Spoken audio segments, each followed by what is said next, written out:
remember it well. So you are now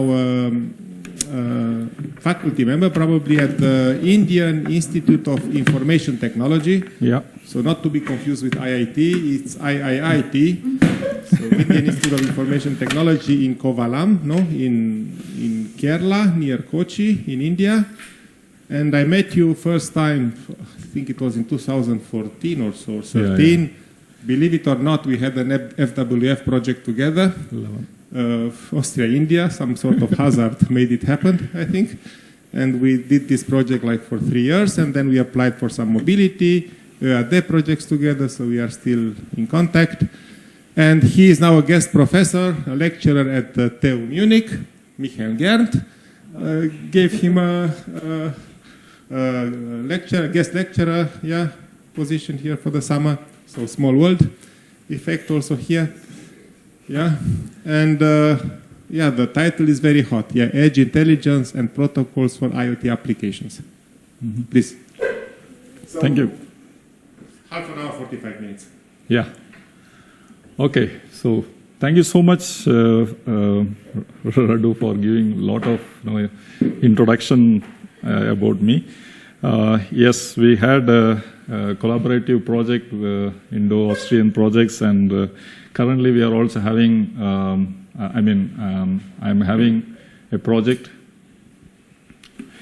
a couple of projects relating to IoT in India. I will try to make it a little fast, and in fact, I prepared the slides basically for giving some overall introduction to IoT too, but I think that is not required. So I will sometimes skip most of those topics. So in fact, you all know what is Internet of Things, right? It's a future Internet, right? Like we need to have extension of Internet with millions of devices as well as trillions of sensors. So it is extending the Internet to any devices, right? And obviously, entrepreneurs, business people are willing to take this topic seriously because a lot of ideas are there. It is also expected that in 2050s, like robots will be there, right? Like I have also read a story that like you can have a helmet, and this helmet can decode the information from the brain, and also get back whatever contents are there in the chip to the brain, right? So by this you can act on your own. Some sort of reality is typically happening through metaverse, right? Like we can see that whatever we want to realize, we can model and we can make the things to happen. So things, which is like extending the Internet, is definitely a good motive in the future. Also, knowledge-driven society is getting popular because these things like drones, they can fly, they can go to agriculture farm, and you can see the yield of what you get from the agri, right? Also, the ripeness of the fruits or whatever, right? Apple, right? How much you can get today, and how much the farmer will be benefited, and so on. All these things are like knowledge-driven society. So devices, everything are connected. So Internet of Things, basically, that's what we can expect, that extending the Internet to any things. So many things will be involved for communications. So obviously the trends are very, very high. You can see here the number of patents, it's constantly increasing. You can see the patents right long ago as well as now, which is taken in 28/4/2022, a drastic hike, right? And publications are also scaling exponentially. Investors are also interested because without funding, nothing will work out. So there are huge funding. It continues in various sectors like agri, retail, healthcare, and so on. A lot of applications we can think of in this domain, right? Also, with India also, there are huge investment possibilities. Crore, basically, it is like millions. We can see a lot of projects are upcoming in India also, and there are societal-based product developments. People think about developing IoT-based products that lift societal improvements, right? It can be in any field, but whatever you develop for the benefit of society, that is taking more traction these days. Because we are having incubation centers, which is supporting startups, and most of the startups these days are developing IoT-based products, and that shows they get funding from somewhere, and also Indian government. Similar is the case in Austria, Europe, everywhere. I think in Europe also there is clusters of startups. They are working in this IoT field, right? So I believe that several projects are also in your chair, right? So which is also relating to IoT. So if you see the trend globally, smart cities are having higher percentage compared to connected industries, connected building, connected car, and so on, which was taken from here. So trends very clearly point out that Internet of Things is booming, right? There are several platforms, and most of the cloud platforms that were earlier providing infrastructures have now supported this IoT, right? You can see Azure, they have Azure IoT Edge. Cloud, Google Cloud, they have Edge GPU support. AWS IoT, right? They have IoT Greengrass support. Cisco, they have Cisco Edge, and you can see the utility. This was also taken from the magazine where they show that Microsoft Azure is quite popularly used than the other ones, but in academic field you can obviously see that IoT Greengrass or Edge GPU based solutions are going on, right? So in general, IoT consists of sensors, actuators, and networked devices, right? So sensors are sensing, actuators are making some actions, and in between you have networked devices, and these networked devices are either edge, fog, or cloud, right? So we can classify the entire IoT into 5 subdomains like industrial IoT, consumer IoT, social IoT, semantic IoT, productization IoT. More specifically, if the topics are towards industry, then industry IoT. If they are towards personal, then it is consumer IoT. Social IoT talks about sensing the information from social media sites like Twitter, LinkedIn, and so on. And if they are more tailored for some particular problem domain, or like, for example, a politician made some words which could not satisfy all the communities in general, right? And semantic IoT could involve all these owl-based technologies to connect or provide tailor-made solutions for that, right? So he can change the sentences or text automatically based on the suggestions that he could get. Productization IoT is another subdomain which talks about sensing the designs from the people around, like smart city people, and then the new designs could be designed and created based on 3D printers and so on. So these are 5 subdomains of IoT. So mostly, if you see the services as well as communications that happen in IoT-based systems, you will observe that there are few protocols that are mostly used at higher layers, right? Because IoT devices, since they are tiny devices, they could not handle very heavy weight HTTP kind of protocols for communications, right? So at higher layers of any computer network layering device setup, there are few protocols exclusively for IoT.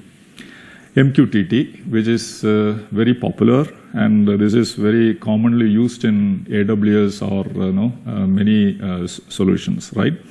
MQTT, Message Queue Telemetry Transport Protocol, basically describes about the publish-subscribe model, which is the sensors, if they are up, they are now live, and they send something, publish something, right?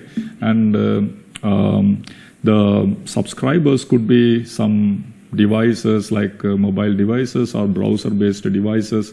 They want to collect the information from these publishers, right? So in between publisher as well as subscriber, you will have a dedicated broker there, right? So this kind of architecture which connects the sensor devices to the IoT application or services are typically handled in this protocol fashion like MQTT. MQTT is a very big topic. Basically, like you can involve, so the communications are through topics, and these topics are sometimes prone to security breaches, right? There can be security problems that sometimes these topics are well exposed, that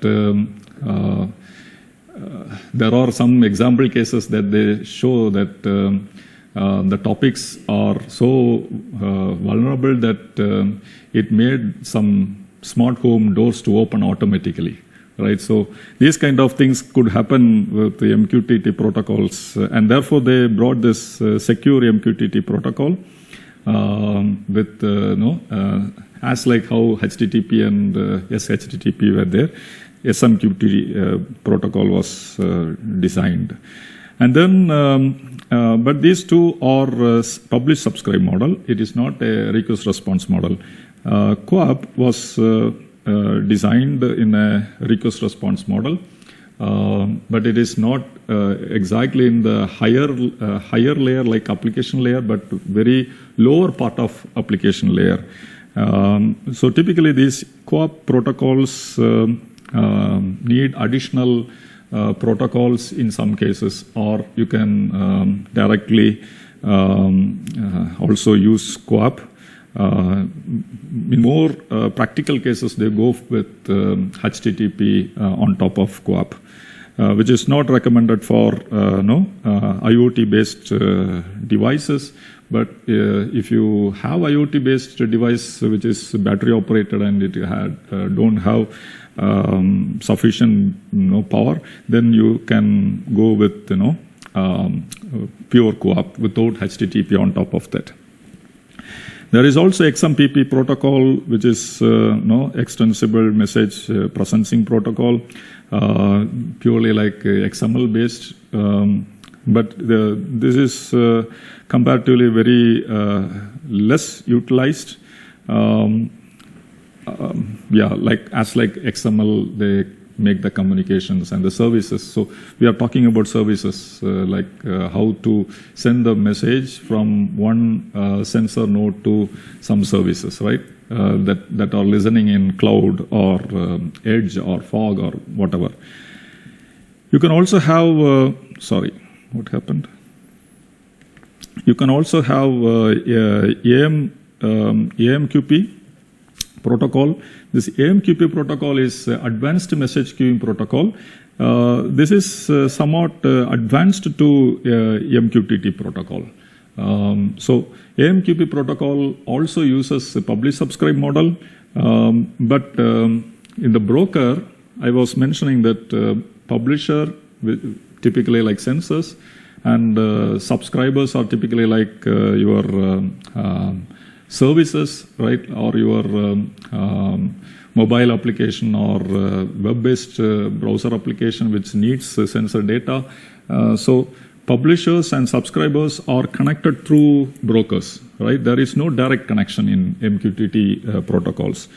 AMQP protocol is also following the same approach like publish-subscribe model, but in between the broker will have some routing mechanism that provides direct messaging to intended subscribers.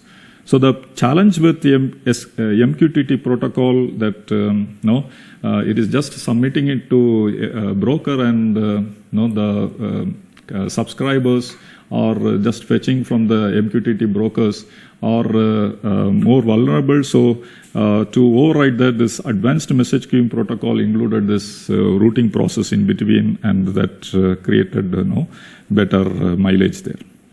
The next one is data distribution service. This is also more similar to AMQP, but it tries to order the messages or number the messages in particular fashion that the messaging is easily dictated or collected, right? So this is also applied in some IoT-based systems. So services at the top level to communicate, these are the protocols. What about communication level? There are several protocols that connect or that are designed for connectivity purposes, right? So IoT sensors, they want to communicate to or connect to some edge device or fog device or cloud. So that connectivity requires some standards, right? So for that, there are few protocols. Many follow this IEEE 802.15.4 protocol. They are like personal device, typically PAN networks follow this protocol. So not only that, protocols like ZigBee, 6LoWPAN, they all use IEEE 802.15.4 standard, right? So let us see some of those. Like most of the protocols like ZigBee has some variation in the protocol stack, right?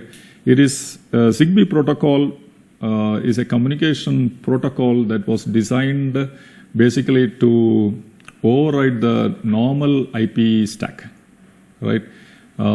So a device which is manufactured in a ZigBee protocol, according to ZigBee standard, they have a different protocol stack. So physical layer, data link layer, and then network layer, and there is no transport layer in ZigBee. Instead, they have application support layer and then the application layer. So this difference differs from normal standard, right? In any networking, we always follow ISO OSS standard or TCP/IP standard, but ZigBee is following entirely different standard. So the purpose of bringing such standard is basically to show that for IoT-based systems we need more energy efficiency, and we don't want to have such kind of transport layers that will connect devices and so on. So they try to reduce or minimize the layers by so that they claim that they can bring more energy efficiency. But the challenge what they faced with ZigBee was you cannot manufacture such kind of sensor devices and create more compatibility with existing IP devices, right? So this challenge existed, and therefore they brought another concept, like ZigBee IP protocol, which is compatible with IP2. Typically, some more functionality were added in near to the transport layer to bring back the communication there. The sensor nodes can connect with the other devices. The the moment when Zigbee was developed, 6LoWPAN was also on progress, and 6LoWPAN is brought almost the concept of bringing low energy to the IoT devices, but also supporting IP, right?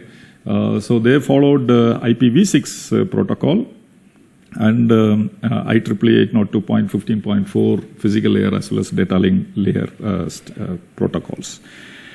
And of course, there are other protocols like Bluetooth, Wi-Fi, right? Bluetooth 4 standard, then Wi-Fi, it's for local network communications. In fact, several devices like ESP, right? Nowadays, Raspberry Pi Pico devices, even Jetson Nano device, they all have inbuilt Wi-Fi support connectivity. Also, Bluetooth is also there nowadays as inbuilt, right? On contrary to earlier Arduino boards, right? Arduino Uno boards or other boards, they don't have inbuilt Bluetooth or Wi-Fi. So if you need to connect, you will add a separate shield for that, right? So that all changed with the communication. So different communication protocols are there. That's what I want to communicate here. RFID, NFC, you would have heard about, or you are popularly using RFID systems here. LoRaWAN is also very popular communication protocol because this is the protocol. From the name we can understand it is wide area network. It's the only protocol which is providing wide area network. So you can imagine like trillions of sensors are there. This LoRaWAN has a range of 10 kilometers, right? 10 kilometer coverage. So if you imagine some sensors that are around for 10 kilometers, they all need to get connected, right? It is possible with LoRaWAN, but challenges are there. How do they bring that with low powered devices? It is because of low bandwidth, right? They reduce the bandwidth very low that you can only send very few bytes, okay? So that's the attraction here. So from the name, we can understand long range, okay, wide area network, right? So these are all about protocols. Now let us jump into one of the application domain, remote healthcare monitoring. So healthcare monitoring application is very popularly used, and IoT-based systems are several IoT systems are available, and during this COVID pandemic, people started to think about different kinds of IoT applications based on sensors, right? Because the people are not allowed to go to hospitals, or they are skeptical to reach hospitals, and therefore remote healthcare monitoring required some IoT-based systems that typically expected that the devices have to get support and so on. So here you can see the generic architecture where typically in such healthcare monitoring systems, interface will be there, sensors, actuators will be there, right? And you will have varieties of sensors. Those sensors could be classified like this, like in-body sensor devices, on-body sensor devices, as well as portable devices and so on. So in-body sensor devices are devices that you typically implant inside your body, and they keep communicating, like neurostimulators, cardiac defibrillators, insulin pumps, and so on. Automatically, you get pumped with the insulin because patients, like diabetic patients, typically when they sleep at night, they have very fluctuating insulins, So they can sometimes drop very drastically to 20 or 30, which can become very problematic. So the sensor devices can keep communicating to the system, and everything could be automatized such that the insulins could be pumped automatically by the decisions that are made in the networked devices. On-body devices such as wrist watches, right? Apple Watch could be one of the example, right? Dresses, because there are nowadays some dresses like Polar Seal, they call. So you can wear Polar Seal. It is like a jacket. You can wear them and you can go for jogging, right? Even in cold temperature, always your body temperature will be maintained at 20-23 degrees centigrade. If it is hot, if it is cold, it is adjusted or automatically actuated based on the temperatures. Similarly, rings, which there are some sensor-based rings that are sensing what is happening around, right? Also, accelerometers, gyrometers. So these are all on-body devices. In addition, portable devices are there, like medical things that are mobile in nature, right? There are also some static devices, ambulatory devices. These are all different types of sensor-based devices that are used for remote healthcare monitoring systems. So these are all like collected from different sites, basically, and classified into separate categories. Static devices are the devices typically like air pollution sensor nodes that are housed on hospitals. So, for example, there are some solutions that automatically allocate the rooms for the patients based on their health conditions, considering the air pollution level, right? So, asthma patient could not be given room to the place where he will get more air pollution. So that kind of solutions might need static devices. Ambulatory devices are typically in ambulance. Hospital devices typically for checking how many wheelchairs are there, how many or where the wheelchairs are located. Right, in a big hospital, it is always the case that when the patient some seriously wounded, he comes to the particular vicinity, the wheelchair will not be found. Then there should be people roaming around to see where that where such things are there. So IoT-based solutions could help in such kind of systems, right? There are several techniques. Cloud-based, edge-based, or fog-based, based on the utilization of the devices. Healthcare, remote healthcare monitoring techniques could be classified based on what kind of task do they solve, right? Are they solving critical task or periodically recurring kind of task like some cancer treatment every time it has to happen, or regular monitoring of some old person. It is like periodic one. Preventive or educational. So based on the task, the remote healthcare monitoring differs based on what kind of communication systems are used in the IoT system. Some providers provide most of their products where the communications are Wi-Fi. Some provide with LoRa, especially for identifying the wheelchairs, right? It is just one small text, right, that the GPS coordinate should be text, right? So the content is very less, so in that case LoRa could be a good choice. So depending on that, the classification comes, or whether the solution is addressed only locally or globally, whether the intelligence level is descriptive or diagnostic or discovery or predictive or prescriptive, right? So just what happened or why it happened. So what happened is here, why it happened is here, why it happened, but we're searching all the global data, so kind of data mining involved, then discovery is there.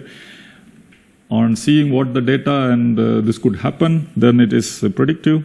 This is predictive, but it predicted because of this, right? You say that wheelchair is found in this particular place because the intelligence found that, because of so and so reasons. So these all, based on the level of intelligence, we can classify like that, or based on specified focused delivery, whether it was addressed for elderly people or disability people or for emotion-based studies, right, like mental care kind of things. So in all the cases, intelligence plays a major role. Right, that's the topic what we want to cover, right? So we talked about IoT, like how the IoT system is all about, and we also discussed as a special case in the healthcare, saying that when we see the architecture, we could see sensors, actuators, and some networked devices are there. So this is the very fundamental concept in IoT system. So in all this, sensor is sensing something, actuator is going to do some action. In between, these network devices have to do some reasoning, right? So the reasoning should combine with intelligence, right? So what kind of intelligence can you do, right? A human learning process is very less, right? He could only observe little. So the machine came forward to learn. Machine learning took place, right? It could learn a lot of data and it can do some inferencing in several levels, which we have seen, like prescriptive, diagnostic, and preventive, and so predictive, and so on. If the learning is even more in depth, right? Typically, when you want to learn the objects, right? You want to learn something around you in an optical images fashion, right? Our eyes or human brain could quickly observe this because a lot of data are already stored in our neurons, right? So, and they already had several layers of learning, and all inferences are modeled, and it is perfectly kept in our brain. So this is now modeled in the form of deep learning concept, where you have several layers, right? And the more the layer, the more you can learn from the input data. So large data you feed to the system, and you are going to find some or make some inferencing, so that with this inferencing, the actuators could do some or perform some action. Right, so deep learning is typically more accurately used, more commonly used because of its accuracy. Specialized hardwares are nowadays available, especially if you take edge TPU devices. Around 4 trillion instructions could be processed in one stretch, because they are application-specific ICs, right? Or if you take some devices based on FPGA, they are these devices can perform multiple logics concurrently without processing them as it could happen in microcontrollers or microprocessors. So all these devices, such kind of devices, are creating more promising step forward for performing intelligence, especially deep learning intelligence. Right, so not only in healthcare, you can find a lot of other applications, like healthcare we discussed, but economic forecasting, personal assistance, smart transportation, smart inventory, smart tracking, wildlife conservation, smart manufacturing, and so on. So many applications you can think of. So pure cloud is definitely not a good choice in making or developing such deep learning algorithms. Right, because all the data should go to cloud, and you should create that intelligence. So when you talk about the networked device, you should have some sort of decentralized or hierarchical learning process, right? So here, in the traditional way, IoT was sending the data to the cloud, and the cloud was making all processing there, right? So this is not a good solution, right? Because storage cost, computation cost, all are increasing. So now people talked about edge, right? Purely edge. Edge devices are also improving. Algorithms are also typically becoming compatible for such edge devices. So edge is definitely a good choice that can stay in that networked component. So why? Because you can reduce the bandwidth, you can improve the response time, you can also improve the privacy that are involved in that, right? Typically for collaborative learning processes. So TinyML is the subdomain of machine learning, which is which takes part for this edge intelligence, right? So we are promisingly saying that deep learning or such very sophisticated machine learning algorithms will play a major role for solving all these IoT applications. But we are trying to bring everything towards the edge because we already understood the importance of edge, right? Because privacy is good, and you can scale the IoT application drastically because of the network bandwidth efficiency, right? So TinyML is improving these days because of TensorFlow Lite as well as similar kind of software, and also the techniques are also improving very well these days, right? You would have heard about federated learning, where you want to create the model, because in all the IoT applications, if you want to effectively use the IoT application, you need the sensors to sense and make the processing in the networked devices. When we say the networked devices, they have to have some models like machine models or mathematical models. So if you create everything only in cloud, it is not of use. We already discussed that. So we need to have edge. So if you want to have edge, if you want to make the edge to make processing, one technique that they follow commonly is federated learning, right? So create one model with the help of all edge devices, right?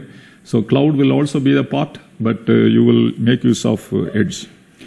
Gossip learning is another technique where you create decentralized approach such a way that the model will be split to multiple devices in a distributed fashion, and the processing will be done from there.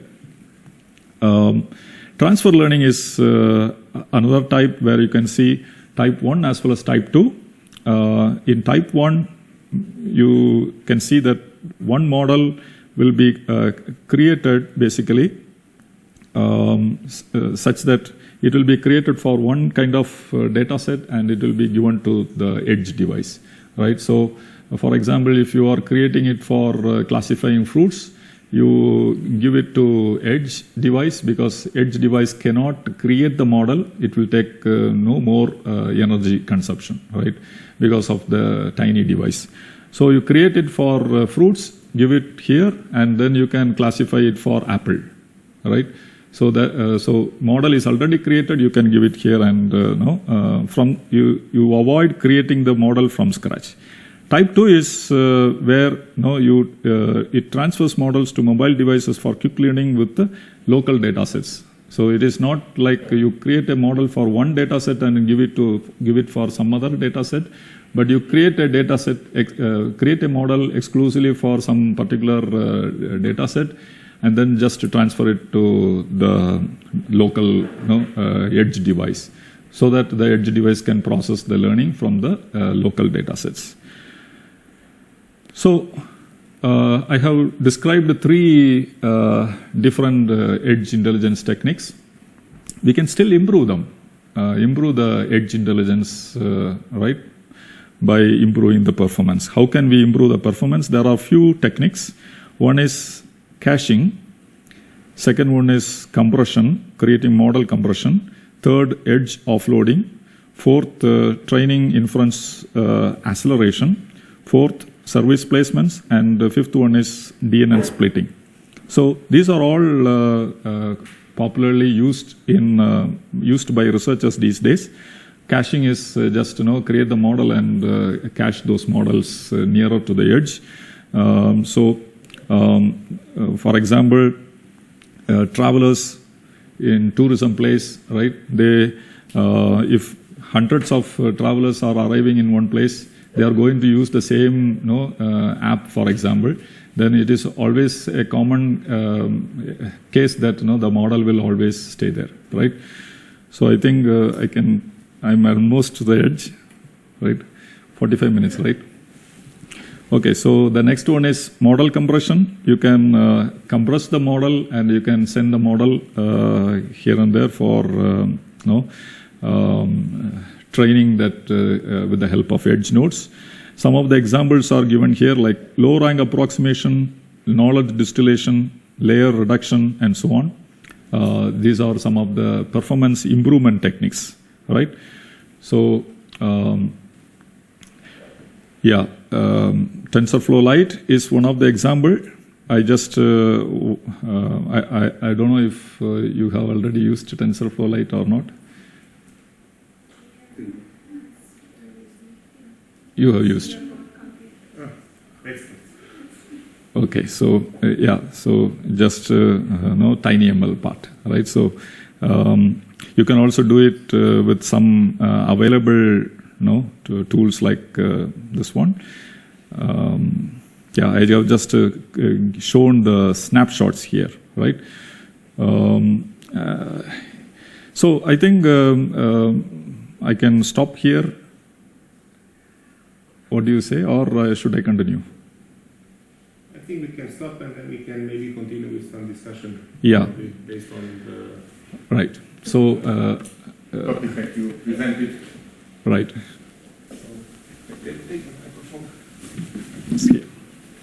So thanks a lot for this overview. For me, it was very interesting. You show a big, spectrum of IoT. I think the people behind got something to learn from you. Now, if you have some questions for me, or shall I start? Yes, Herman. Thank you very much for the overview. I have a question on one of the services, or probably all of the services.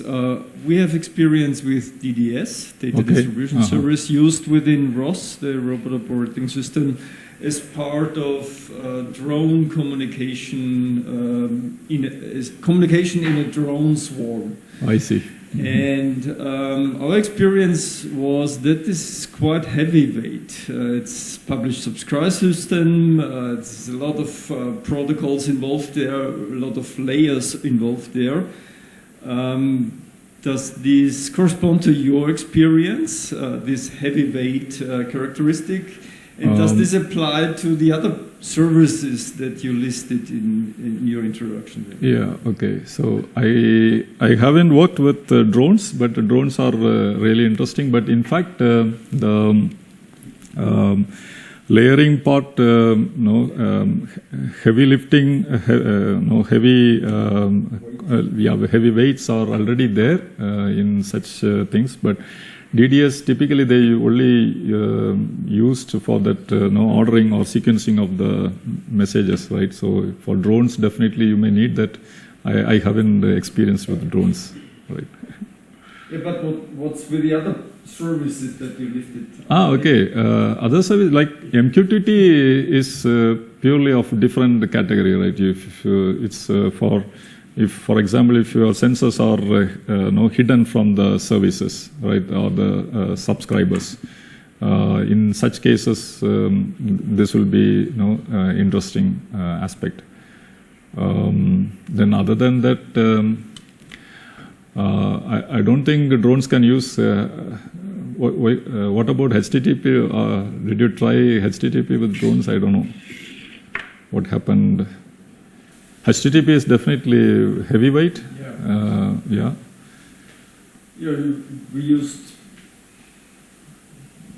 We also tried to use simple IP-based protocols. Okay. UDP or TCP, not the ones that have all the overhead of publish, subscribe, ordering of messages, reliability characteristics, and these are much more suited to drones in that case. Yeah. Co-op has extracting from drones. Okay. Are these services that you mentioned are Yeah. heavyweight as well? Because I think Co-op subscribe is heavyweight per se. Co-op in general, they are inbuilt. They have this reliable messaging concept, and they are also typically lightweight because you can avoid exclusively that application layer, and in the next, it is also following this request response model. In the layer where you have that UDP, in the UDP they have separate messaging concept for reliability. Maybe it will fit to drones. I haven't experienced with drones, therefore I could not answer that properly, but Co-op has that feature of inbuilt reliability as per theoretical study.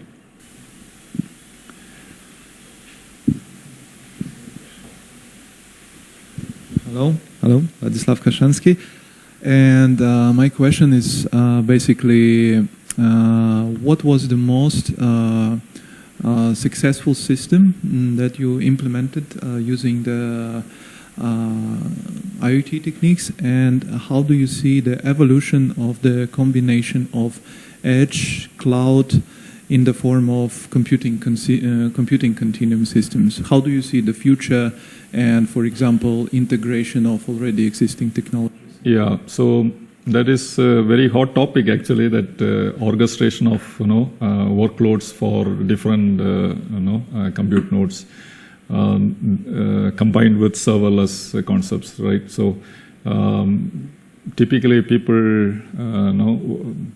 they have used this MinIO for based on the sensor sensing the data. It comes as an event trigger mechanism. It is fetched through MinIO, collected in the database, typically some database which you can use, and once when it is entering there, you can trigger this either with the help of OpenFAS, or OpenFAS will be suited for edge-based devices, or you should use OpenWhisk kind of, and then you can write some code to decide, especially in the concept of DNN, there is a concept of split computing, right? So you can split some portion of the layers to different edge devices also, right? So for example, initial few layers of DNN are you can classify, like some layers are little compute expensive, some layers are not computationally expensive, so you can just execute them and subdivide that such that few layers go to, for example, very computationally expensive things you can place it to TPUs, and the rest you can sometimes if low expensive ESP32 are there, you can place it there. In fact, ESP32 will not sometimes work, right? Because deep learning layers are not supported there. But there are some works, ongoing works to schedule this task to different computational nodes. But from your perspective, is it more about computation, or is it more about data collection and reliability in this context? Computation, I would say, yeah. At least from my knowledge. Share something. Thanks for the nice presentation. Actually, it covered a large amount of data. So from the IoT protocol of 1.5 hours. services. Sorry for that. Yeah. No, it was really nice. Thanks a lot. I was wondering, and I wanted to ask about your idea and your opinion about this protocol, which is SMQTT. Okay. Because previously we had the experience to work with MQTT, and we came into this research that a large amount of the data of the users, I guess over 50%, Okay. it will be sensed by some third party. So it was not that much secure, and as you are aware of that, it has different levels of the quality of service from -1, I guess, to 2, which comes from fire and forget everything, and then comes to the level 2, which actually the data will be sent just once and then it will be received. So because a large amount of data within that type of range of levels of the protocol is being sensed, it can be sensed, it cannot be that much safe, especially when it comes to be sent maybe from the, for example, user devices to the edge and then from there to the cloud. So what's your opinion? Have you, I don't know. Research level, SMQTT is just adding additional encryption there. But promising one in line to this is AMQP because they have this separate routing. In IoT systems, it is not advised to go for more robust encryption methods unless otherwise you really want it, right? Because as you know, the devices are tiny and they are battery operated. So if you add additional overhead with encryptions, it is not a good choice. So this AMQP is comparatively better in that sense because brokers are anyway running on some edge servers, we could say, right? Not in real, like small devices like ESP. So AMQP could be a good choice there.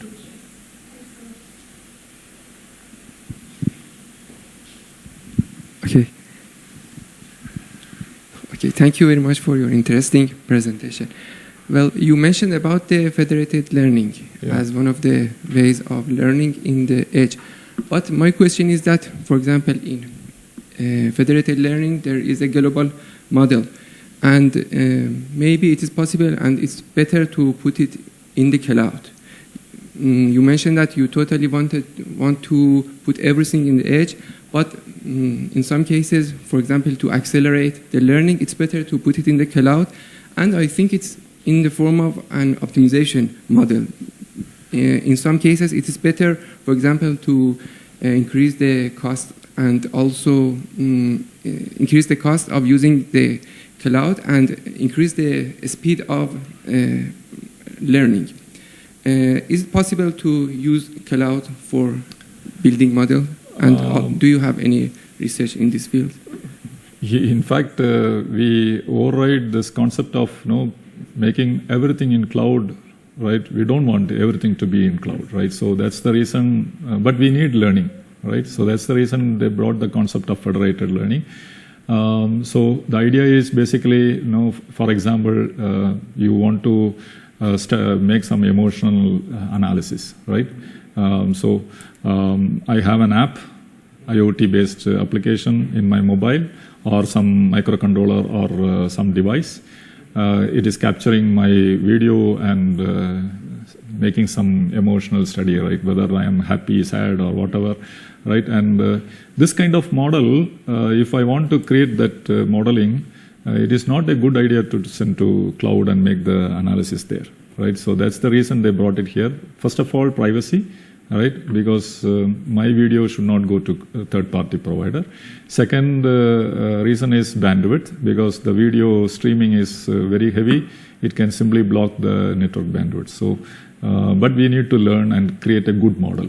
So in that case, they designed a modeling strategy or learning strategy where the model will be, a global model will be created and all these edge devices, right, will do it, right? AWS IoT Greengrass, right? is a typical example where they provide most of the cloud components in the device itself, right? So if you prefer more, theoretically, yes, we can do it in cloud, right? Because learning is done in cloud. You can even create some region-based cloud inferencing.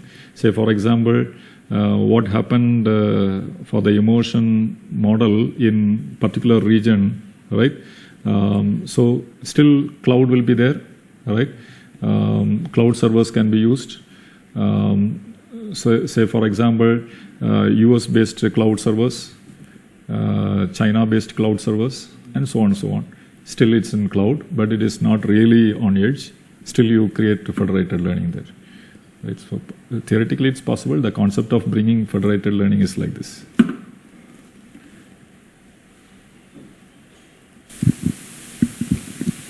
Thank you so much for the information you gave us and your interesting presentation.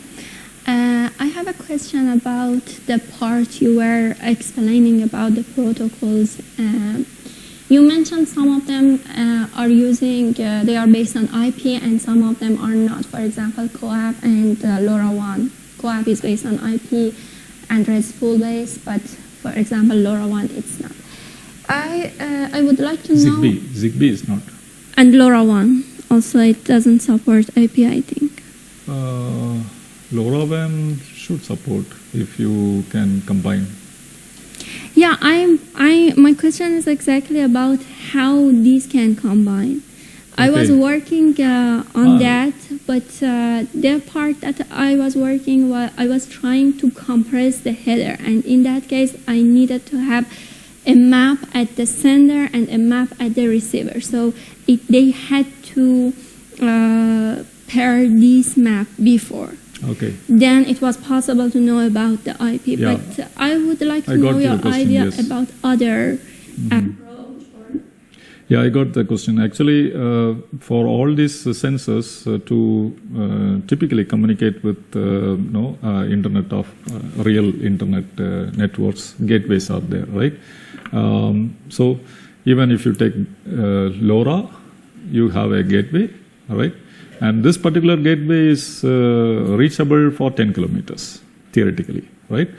If you take Zigbee, Zigbee IP, not normal Zigbee. Zigbee IP, you have a gateway that will connect all these devices and put there, right? Similarly, 6LoWPAN, which is IPv6 based. So if you take normal sensor networks, compared to our traditional organizational networks, right? Our traditional organizational networks, what will happen is some set of nodes are connected to switch, then to router, right? And firewall, and then it goes to the external world. But in sensor networks, it is different. All the sensors are connected to the gateway, and then the gateway to the router or whatever. So what shows here is these gateways are responsible to make the transition, right? Typically, theoretically, edge servers are responsible to handle all these communication protocols, edge servers. So when we say edge, there are so many explanations for edge, right? And some very clear explanation that points out that these servers should handle different protocols, right? But in theory or in practical, people use edge servers just to communicate with some protocols, only maybe Wi-Fi or Bluetooth and so on, right? They are not moving further to say LoRaWAN, Zigbee, and so on in the edge.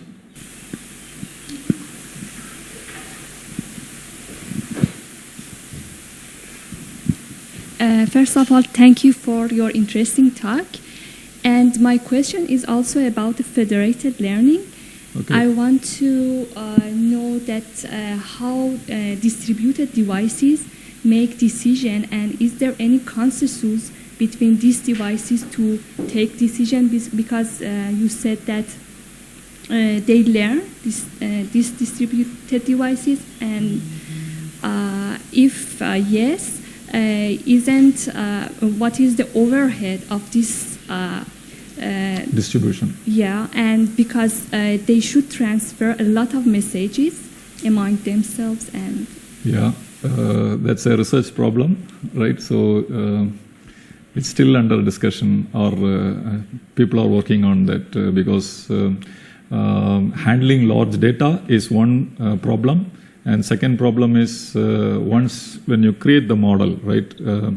This particular model size is also high, right? So when you say you distribute and some model was learned from the local region, right? And this model is also heavy. Other model is also heavy. And how do you combine this, right? So there are some steps. Either you transfer the parameters alone, or you transfer pseudo model of that, right? Some techniques people are working on that. It's a research problem basically, right? So maybe you have to practice, right? So it's a research problem. That's what I wish to say. There are so many solutions for this. You mean that they are working on it? Yeah, people are working on that. Because it increases the response time. If we want to, with federated learning, we want to decrease the response time. Yes. But with this transferring messages. Not only response time, many people are also working on energy efficiency, energy efficient federated learning. That's also a big topic, right? Because when you handle data for creating such models, especially for edge devices, batteries can easily, end up fastly. So what strategy can we follow to, create such models, especially when you do this DNN splitting also, right? So which layers, if we place on some of the device, you get better energy efficiency overall, right? So federated learning is finally going to create one model, right? That is the end result. For this, how much energy was consumed in all these devices altogether? There is also one topic which they are working on. Yeah, these are some of the citations. I have to inform two more points. We have 2 incubation centers, okay? So I thought maybe if any startups or someone from India, I don't know, Indian students are here? Not anymore. We used to have, but the last one left us. Oh, okay. Yeah, probably it was the last one we had.